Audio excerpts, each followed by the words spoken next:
Welcome friends, welcome to our new concept of the impulse. Okay, impulse क्या होता है? इसका नाम सुना होगा, इसको हिंदी में बोलते हैं आवेग। ठीक है, तो in physics impulse is change in the momentum. Impulse is change in momentum, linear momentum of the particle, single particle, or you may say the system of particles. Okay, तो change in momentum, change in linear momentum, actually linear momentum को momentum कहने की general प्रचलन है कि सब लोग linear momentum को सिंपली मोमेंटम बोल देते हैं। तो change in linear momentum P2 minus P1, final momentum minus initial momentum is called impulse J. It is also a vector quantity. J से इसको रिप्रेजेंट करते हैं इम्पल्स को। Impulse is change in linear momentum of, अगर single object है तो single particle या object बोल सकते हो। अगर वो एक सिस्टम है जिसमें बहुत सारे ऑब्जेक्ट्स हैं या पार्टिकल्स हैं तो वो कह सकते हो कि change in momentum of that system.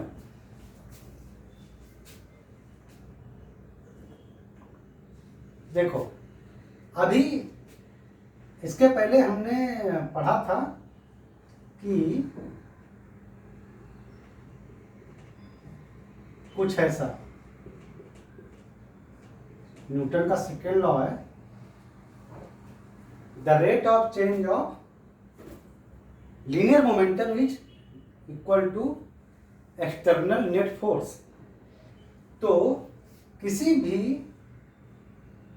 Particle पर या सिस्टम पर अगर हम एक्सटर्नल फोर्स लगाते हैं तो लीनियर मोमेंटम में चेंज होता है।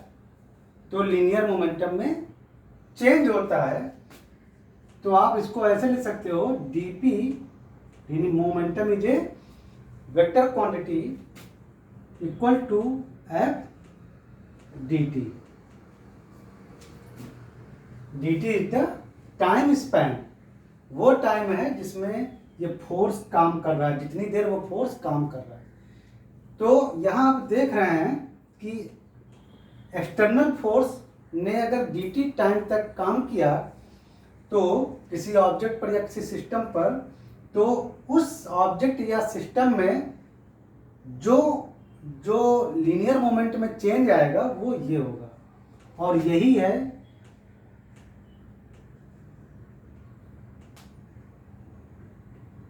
इम्पल्स, यही है इम्पल्स।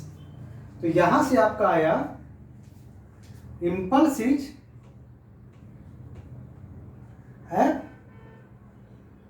एक्सटर्नल फोर्स और ये टाइम।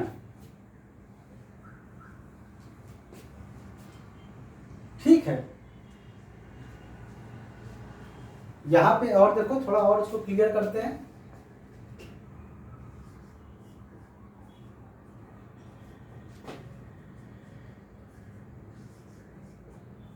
अगर ये जो फोर्स है, जो एक्सटर्नल फोर्स, अगर ये टाइम पर डिपेंड कर रहा है, मीन्स समझो कि एक्सटर्नल फोर्स कुछ ऐसा है जो कि टाइम का फंक्शन है, यानी टाइम के साथ वेरी कर रहा है, तो इसको आप ऐसे भी लिख सकते हो।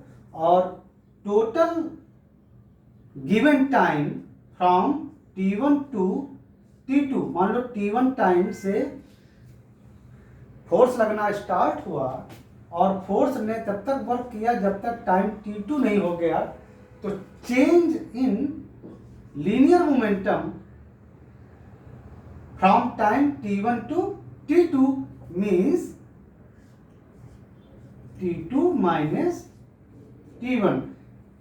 पहले जब t1 टाइम पर, किसी t1 टाइम पर जब फोर्स लगना शुरू हुआ तो लीनियर मोमेंटम मान लो एफ T1 है और जब T2 टाइम तक लगातार फोर्स लगता रहा तो उसका लीनियर मोमेंटम सिस्टम का या किसी सिंगल ऑब्जेक्ट का P T2 हो गया। तो change in momentum is this linear momentum और this is the impulse and that is equal to integration time from T1 to time from T2.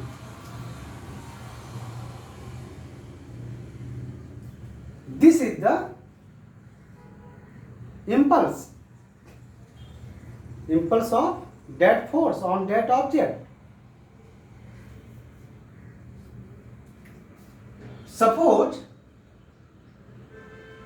Suppose करो कि आपका जो फोर्स है वो जो लगा रहे हो एक्सटर्नल फोर्स वो एक कांस्टेंट फोर्स है, मतलब वो बिल्कुल एक कांस्टेंट फोर्स है, उसका मैग्नीट्यूड चेंज नहीं हो रहा है। तो कितना आ जाएगा आपका change in momentum T2 time से T1 टाइम के बीच में change in momentum is a vector quantity, always remember. तो वो हो जाएगा F T2 माइनस T1।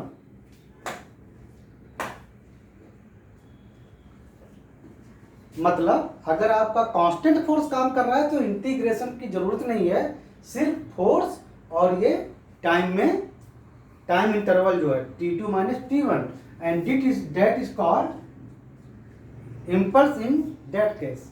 इस केस में इम्पल्स इतना हो जाएगा। तो आप समझ रहे हैं कि इम्पल्स जो है वो डिपेंड करता है फोर्स पर, इम्पल्स डिपेंड करता है फोर्स पर और टाइम ड्यूरेशन पर। Change in momentum is called impulse and that depends on force and time interval.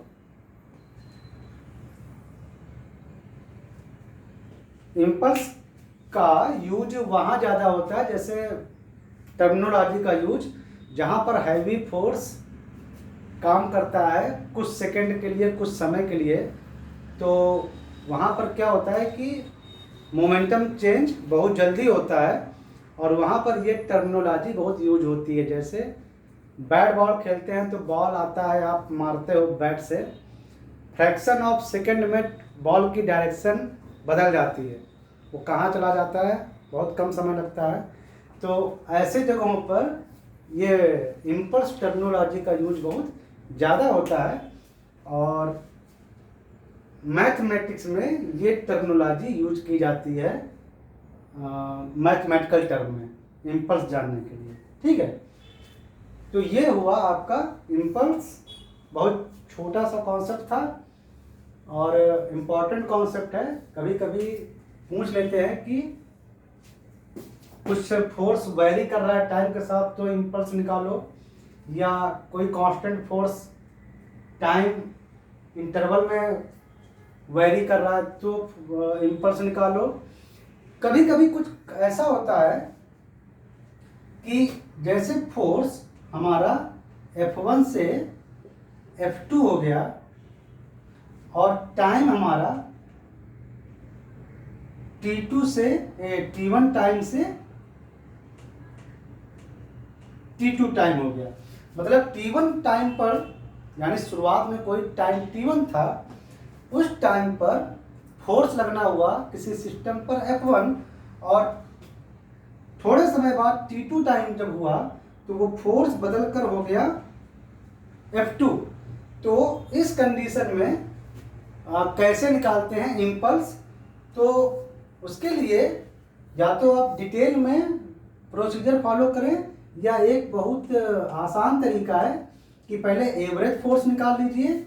Average force है F1 प्लस F2 बाई 2, तो ये आपने एवरेज फोर्स निकाल लिया।